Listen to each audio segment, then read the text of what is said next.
எங்க பாட்டி கையாலேயே கரைச்சி குழம்பு கூட்டி சட்டியில மீன் குழம்பு வைப்பாங்க. அதோட டேஸ்ட் அவ்வளவு சூப்பரா இருக்கும். இன்னைக்கு நானுமே அவங்களோட மெத்தட்லயே கையாலேயே கரைச்சி குழம்பு கூட்டி கானாங்கத்தை மீன் குழம்பு தான் வச்சிருக்கேன். வாங்க எப்படி செய்யறதுன்னு பார்க்கலாம்.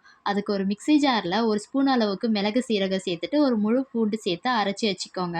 நான் ஒரு பெரிய நெல்லிக்காய் சைஸ் அளவுக்கு புளிய ஊற வச்சிருந்தேன். அதையும் நல்லா கரைச்சு வச்சிருக்கேன். இப்போ அது கூடவே இந்த ஸ்பூன்ல ஒரு 6 ஸ்பூன் அளவுக்கு குழம்பு மிளகாய் தூள் சேர்த்து நம்ம அரைச்சு வச்சிருக்க மசாலாவையும் சேர்த்து கையாலே நல்லா கரைச்சி விட்டுக்கோங்க. குழம்புக்கு தேவையான அளவுக்கு உப்பு சேர்த்து அதையும் நல்லா கலந்து விட்டுக்கலாம். இப்போ ஒரு சட்டி சூடானதும் ஒரு குழிக்கரண்டி அளவுக்கு எண்ணெய் ஊற்றிக்கோங்க. 1/2 ஸ்பூன் அளவுக்கு கடுகு, ஜீரகம், 1/4 ஸ்பூன் அளவுக்கு வெந்தயம் சேர்த்து பொரிஞ்சதும் 2 பெரிய வெங்காயம் கட் பண்ணி வச்சிருக்கேன். அதையும் சேர்த்து வதக்கிக்கோங்க. ஒரு 3 பச்சை மிளகாய் சேர்த்துக்கலாம். 3 பெரிய சைஸ் பழுத்த தக்காளி எடுத்திருக்கேன். அதையும் சேர்த்து வதக்கி விட்டுக்கோங்க. வெங்காய, தக்காளி நல்லா வதங்கினதும் கூட்டி வச்சிருக்கிற குழம்ப சேர்த்துக்கலாம். இப்போ இது நல்லா கொதிச்சு வரும்போது சிம்மில் ஒரு 5 மினிட்ஸ் வச்சிருங்க. இந்த மாதிரி நல்லா எண்ணெய் பிரிஞ்சு வரும்.